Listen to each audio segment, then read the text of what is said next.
Con libertad. Defenderla es nuestra responsabilidad. Seguimos presentando la revista informativa Democracia. 9:15. Hay una variada agenda por el Día Internacional de la No Violencia contra la Mujer. 6 de cada 10 mujeres en el Ecuador son víctimas de violencia.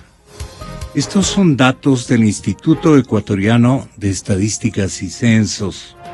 Y este índice preocupa a las organizaciones sociales del Ecuador y lo analizarán durante todos estos actos, muchos de ellos de orden académico. Hoy es el Día Internacional de la No Violencia contra la Mujer. La cadena Democracia se honra en presentar a esta hora una importantísima concurrencia de quien ha representado y ha reflejado esta preocupación en todos los años en que elevamos por lo menos el nivel de agenda de preocupación de parte de la sociedad ecuatoriana. Y luego de que internacionalmente este día ha sido cifrado como el día de estas víctimas. Estas víctimas han crecido, las campañas han mejorado, el grado de conciencia social y especialmente de monitoreo de las autoridades correspondientes, la legislación de sanciones, pero más, la concienciación, especialmente en los compañeros de vida, en los esposos, en los padres hacia los niños, en los vecinos, en dotar a la niñez de las máximas seguridades con una concurrencia general y esfuerzos de todas las familias y de los vecindarios. Todo esto nos preocupa y queremos encontrar si hay este momento un reloj victorioso o simple y llanamente lo que ha ocurrido en esta última temporalidad, quizá en este último año, no es muy alentador. Estoy con Margarita Carranco, ya lo dije, y estoy también con la doctora Solanda Goyes. Las doctoras nos atienden. Diferencia de género han crecido, ¿cuál es su situación? Vamos, doctora Goyes, si usted es tan amable. Muy buenos días, gracias por la invitación. Sí, efectivamente, el Ecuador tiene una encuesta que realizó el Estado en el año 2011 y esta nos dice que el 60% de las mujeres que han sido encuestadas, y lo cual da lugar a hablar de datos nacionales, han sufrido alguna forma de violencia a lo largo de sus vidas, sea esta psicológica, física, sexual, patrimonial o incluso otro tipo de violencias. ¿Y qué es lo preocupante, Gonzalo? Lo preocupante es que hace 15 años, cuando empieza a hacerse estudios sobre esto en el Ecuador, porque este tema fue insertado por el movimiento de mujeres en el debate nacional y una tendencia en América Latina, en toda la región, de debatir esto, hizo que las mujeres que estaban dedicadas a esto hicieran una encuesta. En ese tiempo se hablaba de 6 mujeres que habían vivido violencia por cada 10, es decir, el 60% también. Han transcurrido 15 años y lo preocupante es que la cifra no ha cambiado. Esto nos tiene que hacer notar que tenemos que adoptar nuevas formas de atención y de reacción frente a esta problemática que afecta a muchísimas mujeres. ¿También? El problema no es solo de sanciones. Estos 15 años, si algo hemos logrado evidenciar, es el hecho de que el problema de la violencia no es un problema solamente de sanción y de judicialización. Yeah. No estoy diciendo que no hay que ir a la judicialización. Ojo, sí hay que judicializar los problemas porque todos los derechos son judiciables, como dice la Constitución. El problema está en que violencia seguirá habiendo en la medida que no cambiemos las relaciones entre hombres y mujeres, en donde existen unos patrones que todavía hacen que existan violentadores y mujeres que admitan la violencia. Dígame dos. Por ejemplo, el hecho de que tengamos violación a niñas, ¿no? Una niña no tiene todavía mecanismos de defensa ni de reacción frente a su agresor. Entonces todavía existen personas y en este caso, lamentablemente, la violencia de género es una violencia en donde la mayoría de perpetradores de la violencia están en el género masculino. Resulta que presumen, existe una formación a lo largo de sus vidas que les hace considerar tener mayor poder y que pueden controlar el cuerpo de las mujeres, tomar el cuerpo de las mujeres sin pedir la voluntad o sin la quiescencia de ellas. Entonces, ese es un acto de abuso porque están invadiendo lo que es la libertad y lo que es la autonomía y lo que es la integridad física y sexual de esa otra persona. En ese sentido, cuando existen todavía estas creencias en la sociedad, no vamos a poder cambiar solamente con la sanción, porque la sanción de los ejes que hay que abordarse es en la prevención. Y no hemos hecho mucho en la prevención, seguimos teniendo datos muy graves, pero además también en la parte de la judicialización seguimos con unos niveles de impunidad que dan terror. ¿Cómo es que una mujer que sufre violencia, el señor presidente, después como que pone el grito en el cielo y dice que esas mediciones están seguramente desactualizadas o son de niveles muy deficientes? Se molestó en la última sabatina comentando este particular. Y no solo hay violencia física, hay violencia psicológica. Ahora, a cuidado me caen en extremo, eso lo discutimos también en el gabinete, porque salió un periodicazo esta semana que 6 de cada 10 mujeres han sufrido violencia en Ecuador. Pero de esas 6 mujeres, 54% violencia psicológica, de acuerdo a las cifras de INEC. Y cuando pido la encuesta INEC, ¿cómo se mide la violencia psicológica? Bueno, ¿usted ha sido ignorado alguna vez? Sí, violencia psicológica. Y alguna vez, desde que nacieron. Entonces no hay ni cómo medir tendencia porque es acumulativo. No en los últimos 2 meses podemos evaluar cómo va cambiando, o sea, la tendencia. En otras palabras, esa encuesta no sirve para nada. Exa FM. Margarita Carranco, el señor presidente tiene razón o mediana razón, o totalmente no tiene la razón, porque las cosas están bien hechas y esas son las mediciones que afloran a esta hora de la campaña. Yo creo que no puede irse contra sus propios instrumentos y por su propia institucionalidad, a la que se le encargó, y creo que era la primera vez en la historia del Ecuador que tenemos una encuesta específica de violencia que nos ha servido de alguna manera para verificar y sobre todo para certificar que 6 de cada 10 mujeres, insistimos, sufren algún tipo de violencia, y eso nos ha servido para no especular, porque antes teníamos los datos desde las comisarías, no era lo mismo que una encuesta del INE como ahora la tenemos, y eso nos ha servido de base y nos va a servir de base para trabajar y construir política pública. Los indicadores te permiten construir política pública en serio, y en serio significa poniéndole recursos.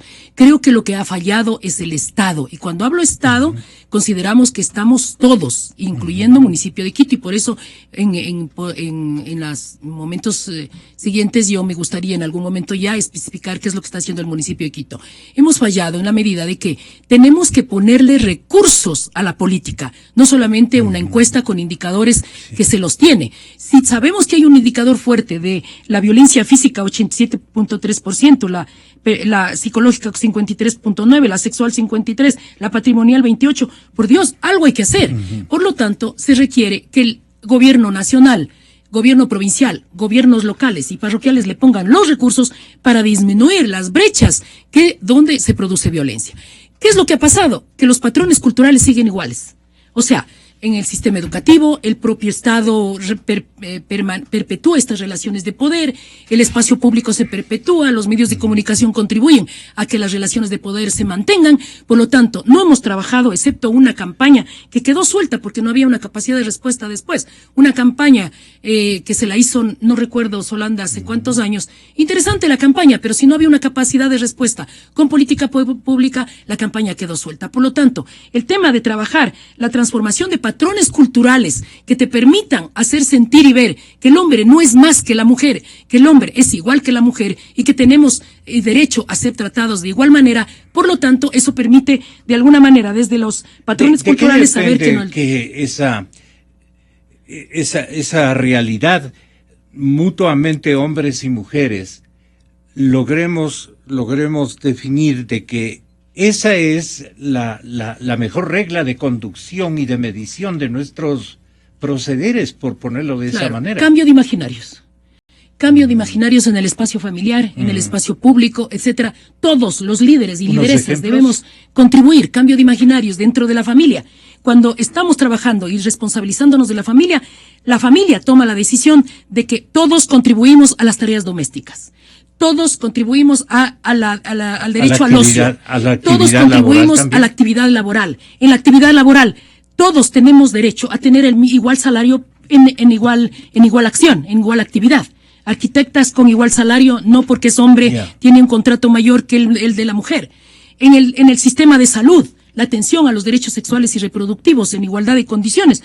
Es importante esta igualdad. El espacio público, el que las mujeres tengamos los mismos derechos de un espacio seguro, no los hombres tener el espacio público para ellos y las mujeres tenemos un limitante en el espacio público. Los parques inclusivos para las mujeres son importantes, es decir, que todos tengamos igualdad, que los medios de comunicación no lancen esos patrones culturales ratificando las tareas domésticas, las tareas reproductivas de las mujeres y las tareas públicas a los hombres, sino que más bien sea un accionar. La farándula es la que más, desgraciadamente, medios de comunicación televisiva y de radio ratifican esos patrones culturales, lo hacen burlescamente inclusive, para que las mujeres sientan que es natural cocinar, planchar, etcétera, que es natural que el marido venga y le reclame diciendo tú no trabajas, que es natural no reconocer el trabajo doméstico, etcétera, etcétera. Desnaturalizar el machismo es cambiar de imaginarios en el hogar, en la escuela, darle la misma atención y los mismos derechos a las niñas y a los niños en las actividades educativas. En la actividad laboral, Solanda, los niños interviniendo desde edades que ya hemos comentado en reiterados programas, en nuestro caso ustedes, en importantes conferencias, han aludido esta dificultad, pero persiste. Y el maltrato a los niños se da precisamente por incumplimiento de tareas laborales. Se ve claramente en las calles cómo son, por usar esta palabra de todos, cómo son reprendidos, entre comillas, los chicos cuando no cumplen con lo dispuesto en el peligroso escenario de contribución de niños al trabajo del hogar, y creen que es una obligación mancomunada, y delante del público se ven cuadros muy feos y niñitos que viven siempre fruncidos, angustiados, ¿no es cierto?, pensando en la madre, pensando en las cosas que él se está perdiendo. ¿Y a qué horas va a estudiar? ¿A qué horas realmente en Quito esos niños que trabajan en la calle van a poder cumplir con las tareas de un niño, con las actividades, el imaginario de un niño? Eso es lo que yo siempre he pensado cuando en nuestro vehículo vamos viendo estas escenas que dan desespero. Así es, el trabajo infantil también es una de las violaciones atroces a los derechos humanos y que debería erradicarse y que lamentablemente no se ha ganar esa guerra erradicado en ninguna parte del mundo, creo yo. Y hay países que tienen erradicado el trabajo infantil e incluso que tienen reglas muy rigurosas para la edad en la cual deben ingresar ellos a trabajar. En el Ecuador normativamente se dice que deberían trabajar desde los 15 años y bajo ciertas condiciones, pero como todas las leyes en el Ecuador, incluida la Constitución, terminan siendo letra muerta por parte de nuestros gobernantes, se vuelve una cosa que no se cumple. En ese sentido, el trabajo infantil es una violación a los derechos humanos. Y miren, allí para reflejar también en qué consiste la violencia, es una forma de violencia a los niños y niñas. La violencia siempre radica, su causa es las relaciones de poder desiguales. En el caso de los niños que son sometidos a trabajo infantil, es porque detrás existen adultos que tienen mayor poder frente a un niño y por lo tanto usan el trabajo de los niños, los mercantilizan, los abusan, etcétera, etcétera. Ahora, el tema en las relaciones de género también se da violencia en el ámbito laboral. Es uno de los temas menos explorados, pero muy conocidos. Es uno de lo que se llama un secreto a voces, el acoso sexual en el ámbito laboral, el condicionamiento, por ejemplo, para entregar un cargo, para los ascensos que están relacionados mucho con los favores sexuales que suelen pedir quien está en una posición de superioridad en relación a la persona que busca un trabajo, una mejora salarial, un ascenso, ¿no? Entonces, en ese sentido, lo que quisiera yo expresar es que el tema de la violencia de género está presente en todos los ámbitos de la vida porque detrás está estas relaciones desiguales de poder. Y lo lamentable, como decía Margarita, es que no hayamos tenido la capacidad en estos últimos años, porque vamos ya como 30 años bregando por el tema de la violencia, y en los últimos años donde se ha convertido también el tema de género en parte de esa maquinaria publicitaria en donde nos dicen que hay avances, pero en la realidad no es así. Yo quisiera hacer unos señalamientos al respecto. Antes, como lucha de las mujeres, teníamos una ley especial contra la violencia a la mujer y la familia. Esa fue conseguida en el año 1995 por la presión social, porque nada nos ha sido dado de manera gratuita. Todo ha sido pedido, lucha, exigido, preparado desde nosotras, debatido con las mujeres.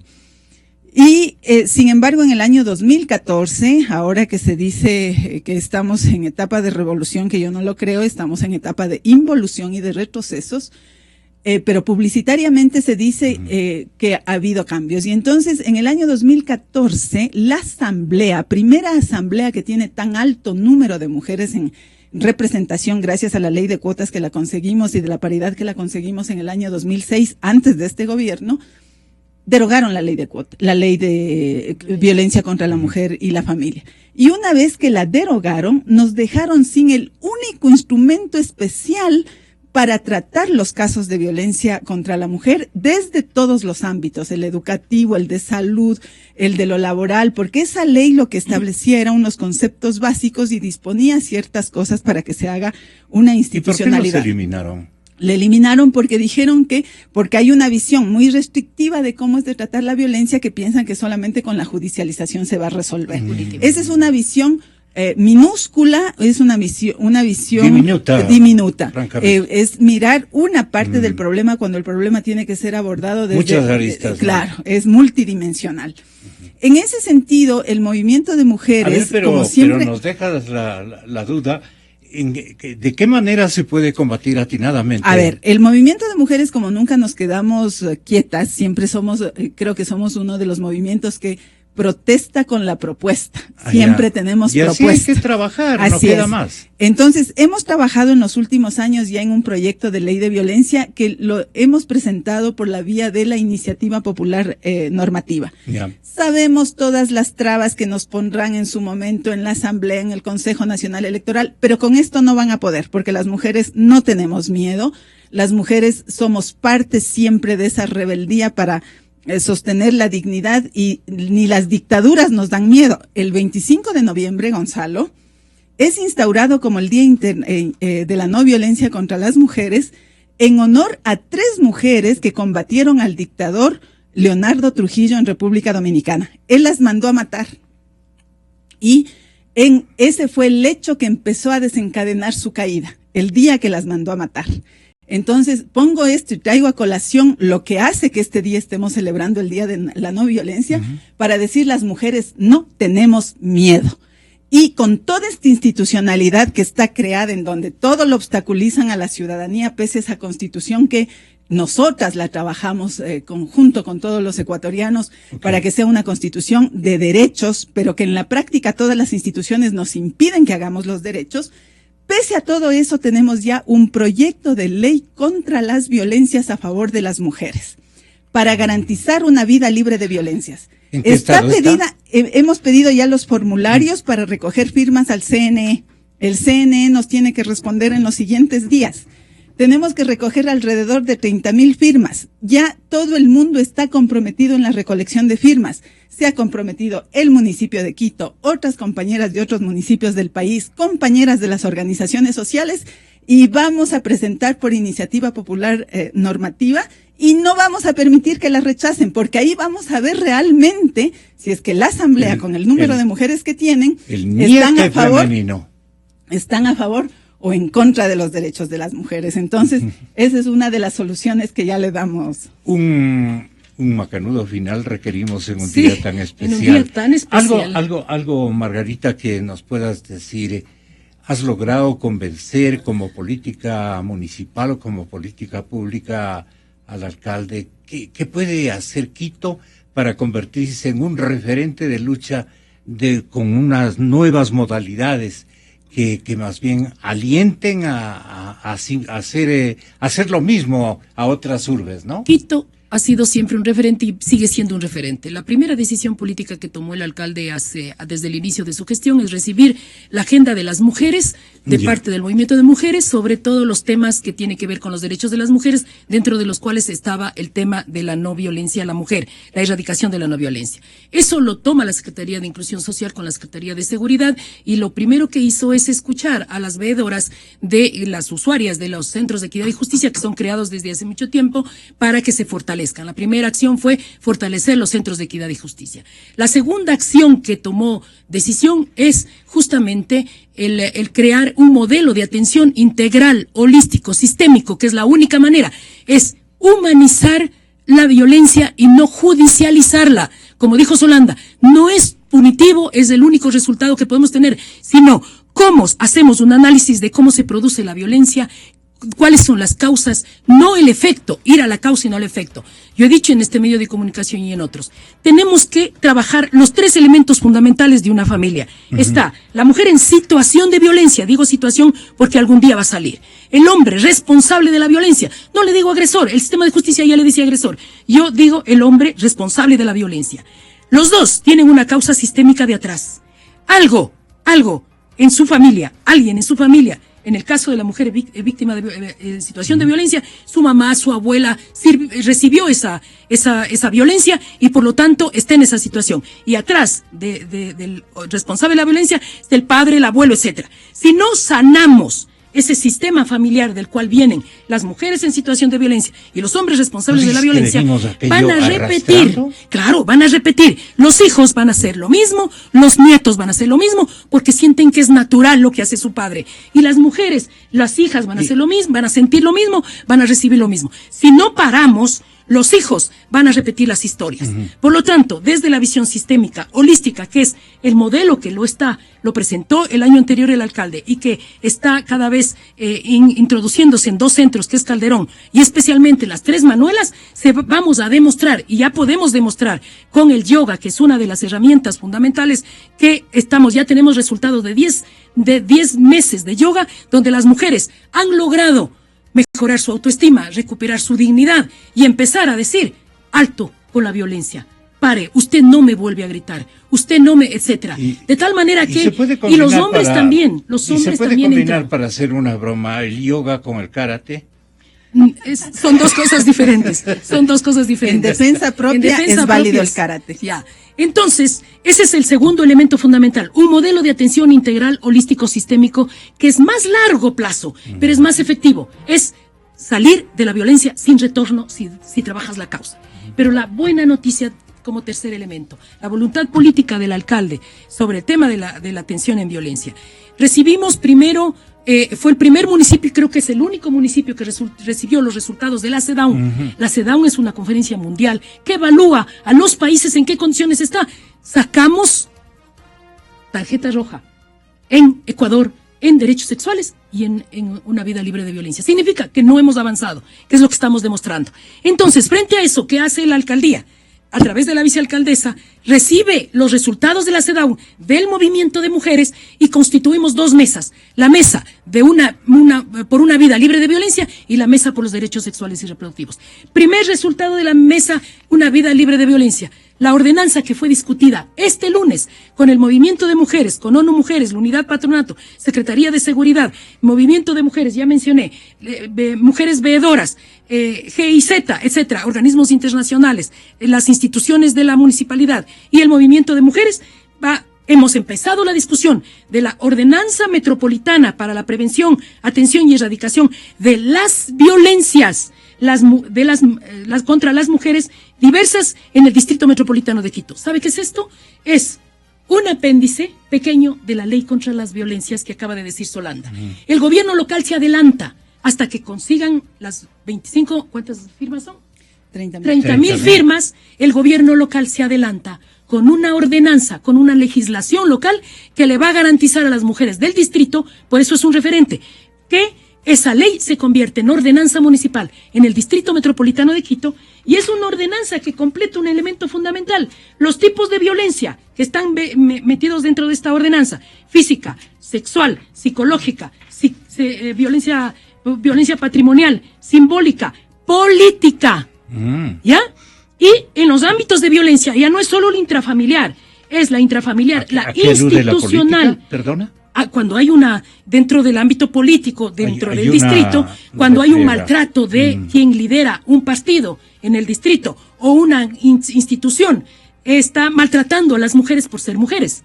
No por otra cosa. Entonces la violencia política es una relación de poder de quien manda en el partido con la base de las mujeres que son del partido, o quien dirige el cabildo con las concejalas mujeres o con las directoras, etcétera. Es una violencia que tiene que cuidarse, porque no por el hecho de ser mujer, las propuestas que traen las concejalas son válidas en la medida. ¿No le debe gustar algo a alcalde? Bueno, no lo sé. Yo en eso no me meto. Perdón, ese es un caso de ineficiencia judicial, ¿no? Sí.